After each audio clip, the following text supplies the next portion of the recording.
కొన్ని ఛానల్స్లో కూడా ప్రత్యక్షంగా పరోక్షంగా మమ్మల్ని ఉద్దేశించి రకరకాల వార్తలు ప్రచురిస్తున్నారు. నేను ఒకటే అడుగుతా ఉన్నాను, నా అఫిడవిట్లో కానీ లేకపోతే మా తల్లిదండ్రుల అఫిడవిట్లో కానీ లేకపోతే మా భార్య అఫిడవిట్లో కానీ అన్నీ కూడా వివరంగా ఎక్కడైతే మేము తీసుకున్న ప్రాపర్టీస్ అన్నీ కూడా వివరంగా ఉన్నాయి. ఇవన్నీ కూడా ప్రైవేట్ వ్యక్తుల దగ్గర నుంచి తీసుకున్న ప్రాపర్టీసే. ఈ ఘటన గురించి నిజాలు రావాలని చెప్పి కూడా ప్రభుత్వం తరపు నుంచి కూడా ఈ ఘటన గురించి నిజాలు చెప్పాలని చెప్పి కూడా నేనే డిమాండ్ చేస్తూ ఉన్నాను. మీడియాలో కూడా చూడడం జరిగింది, అనురాగ్ అని చెప్పి ఒక అనుమానితుడిని కస్టడీలోకి తీసుకున్నారని చెప్పి కూడా వాళ్ళ పేరెంట్స్ కూడా అతను వాళ్ళ ఫ్యామిలీ అంతా కూడా మేము తెలుగుదేశం నాయకులు, మేము తెలుగుదేశం పార్టీకి సంబంధించిన వాళ్ళు, మా పిల్లోని అనవసరంగా పట్టుకున్నారని చెప్పి కూడా మాట్లాడుతున్నారని చెప్పి కూడా మీడియాలో కూడా చూడడం జరిగింది. ఇవన్నీ కూడా నిజాలు బయట రావాల్సి ఉంది. నేను ఇంకొకటి కూడా మీడియా మిత్రులను కానీ అందరిని కూడా నేను మనవి చేసేసామంటే, ఇవన్నీ కూడా వ్యక్తిగత ఆరోపణలు. ఒక వ్యక్తిగత ఆరోపణ చేసే ముందు మీరు మా వివరణ కోరితే ఖచ్చితంగా మా వివరణ కూడా తీసుకొని ఇదో ఈ విధంగా ఆరోపణ ఉందంటే మా వివరణ కూడా మేము చెప్తాము. దయచేసి రెండు కూడా మీరు చూసి నిజాలు మీరు వేయాలని చెప్పి కూడా నేను కోరుతా ఉన్నాను. రాజకీయ ఆరోపణలు ఉంటే పర్వాలేదు, వ్యక్తిగత ఆరోపణలు వచ్చినప్పుడు ఖచ్చితంగా మేము వివరణ ఇచ్చేదానికి సిద్ధము. ప్రతి ఒక్క ఏది చేసినా కూడా ఈరోజు దాదాపు 30 సంవత్సరాలుగా వ్యాపారం చేస్తున్నాము. ప్రతి ఒక్కటి కూడా ఇన్కమ్ ట్యాక్స్ డిపార్ట్మెంట్లో ఉంది. ప్రతి ఒక్క అసెట్ మాకు ఏదైతే ఉందో అవన్నీ కూడా ఈరోజు మీకు అఫిడవిట్లో ప్రతి ఒక్కటి కూడా అన్నీ చేర్చడం జరిగింది. ఇవన్నీ కూడా పద్ధతిగా ఎక్కడ ఏది ఉన్నది కూడా ప్రతి ఇయర్లీ కూడా రిటర్న్స్ ఫైల్ చేయడం కానీ ప్రతి ఒక్కటి కూడా కానీ అన్నీ కూడా పద్ధతిగా ఉన్నాయి. కాబట్టి ఏది అడిగినా కూడా మేము వివరణ ఇస్తాము. దాని తర్వాత మీరు ఖచ్చితంగా మీరు తప్పు ఉంటే అవన్నీ కూడా నిలదీయండి, లేకపోతే మీరు ఏ పేపర్లో వేసినా కానీ టీవీలో వేసినా కానీ అవన్నీ కూడా సమంజసమే అని చెప్పి కూడా నేను అడుగుతున్నాను. అదేవిధంగా ఈరోజు ఆరోపణ చేసే నాయకులందరూ కూడా ఫ్యాక్ట్స్ ఊరికే నోటికి వచ్చినట్లు ఇన్ని 100 ఎకరాలను 1000 ఎకరాలను ఏదంటే అది ఈరోజు మాట్లాడుతూ ఉన్నారు. సాక్ష్యాధారాలతో కూడా మాట్లాడాలని చెప్పి కూడా నేను కోరుతా ఉన్నాను. అదేవిధంగా ఈరోజు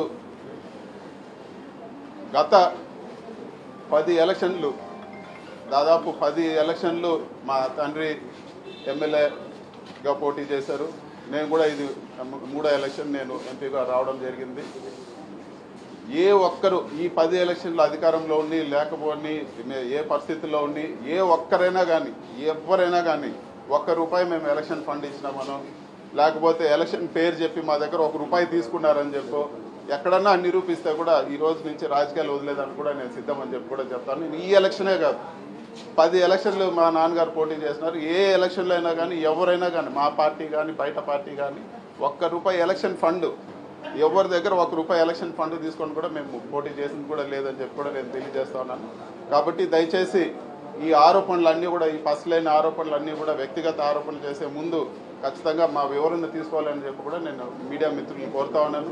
ఇవన్నీ కూడా ఈ మదనపల్లి ఘటన ఇవన్నీ కూడా బయట రావాలని చెప్పి కూడా కోరుతా ఉన్నాను. కొంతమంది మాట్లాడుతూ ఉన్నారు రికార్డులు తారుమారు చేసేదానికి ఈ ఘటన జరిగిందని చెప్పి. నేను ఒకటే అడుగుతాను, మా అఫిడవిట్లో ఉండే ప్రాపర్టీస్ కానీ ఇంకటి కానీ ఏదైనా కానీ ఎంఆర్ఓ ఆఫీస్లో ఉంటాయి, కలెక్టర్ ఆఫీస్లో ఉంటాయి, CCLAలో కూడా ఇవన్నీ రికార్డ్స్ ఉంటాయి. సో ఇవన్నీ కూడా ఏదో చిన్న ఘటన జరిగితే రికార్డ్స్ అన్ని తారుమారే పరిస్థితి ఉండదు. నన్ను అడిగితే నేనే ఇవ్వడానికి సిద్ధంగా ఉన్నాను. మీకు ఏ కావాలన్నా కూడా నేను వివరించేదానికి సిద్ధంగా ఉన్నానని చెప్పి కూడా నేను తెలియజేస్తున్నాను. ఇవన్నీ కూడా కుట్రపూరితంగా ఇమేజ్ దెబ్బతీయాలి, పేరు ప్రతిష్టలు భంగం కలగాలని చెప్పే విధంగా ఇవన్నీ కూడా ఈరోజు ఈ ఆరోపణలు కానీ ఇవన్నీ కూడా ఒక పద్ధతి ప్రకారం చేస్తూ ఉన్నారు. ఈ కొన్ని రోజుల ముందు చూసాం, ఒక ఆయన వచ్చి ఎర్రచందనం వ్యాపారం చేశారని నేను గట్టిగా అడిగాను, సాక్ష్యాధారాలు చూపించండి లేకపోతే క్షమాపణ చెప్పండి. ఇప్పుడు వరకు జవాబు లేదు. అదేవిధంగా ఈ ఆరోపణలు కూడా పసలేని ఆరోపణలు అని చెప్పి కూడా ఈరోజు నేను తెలియజేస్తా ఉన్నాను. ఇక మీదట ఎవరు ఇలాంటి వ్యక్తిగత ఆరోపణలు ఇలాంటి దారుణమైన ఆరోపణలు చేస్తే ఖచ్చితంగా డెఫమేషన్ సూట్ వేసి న్యాయంగా వాళ్ళపైన చర్యలు తీసుకుంటానని చెప్పి కూడా నేను తెలియజేస్తాను. సార్, ఇప్పుడు మదనపల్లి ఇష్యూ జరిగిన వెంటనే ముఖ్యమంత్రి పర్సనల్గా ఇష్యూ చేశారు. డీజీపీ వెళ్ళి అక్కడ విచారణ జరపమని చెప్పి కోరాడు. ఎందుకు అంత తీవ్రత? మేము కూడా అడుగుతాను, నిజాలు బయట రావాలని చెప్పి నేనే డిమాండ్ చేస్తున్నాను కదా, నేనే డిమాండ్ చేస్తున్నాను. ఎన్ని రోజులు అయింది డీజీపీ గారు వచ్చి? ఎన్ని రోజులు అయింది, ఒక చిన్న ఘటన జరిగింది, ఫైల్స్ అన్ని సేఫ్ అన్నారు. మరి నిజాలు బయట తీయండి. ఈరోజు ఇంత ఘటన జరిగింది అంటున్నారు కదా, ఏ విధంగా దీనివల్ల మాకు బెనిఫిట్ అవుతుందో లేకపోతే ఇంకోటి నేనే రెడీ అంటున్నా కదా. అఫిడవిట్లో ఉన్నాయి, ఎంఆర్ఓ ఆఫీస్లో ఉంది, కలెక్టరేట్లో ఉంది, ఇవన్నీ రికార్డ్స్ ఉన్నాయి కదా. మరి తీయండి, నిజాలు తీయండి. ఇంత యంత్రాంగం ఉండి ఎందుకు ఇప్పటి వరకు ఆ ఇన్సిడెంట్ని, చిన్న ఇన్సిడెంట్ని మీరు ఈరోజు సాల్వ్ చేయలేకున్నారని చెప్పి కూడా నేను అడుగుతున్నాను.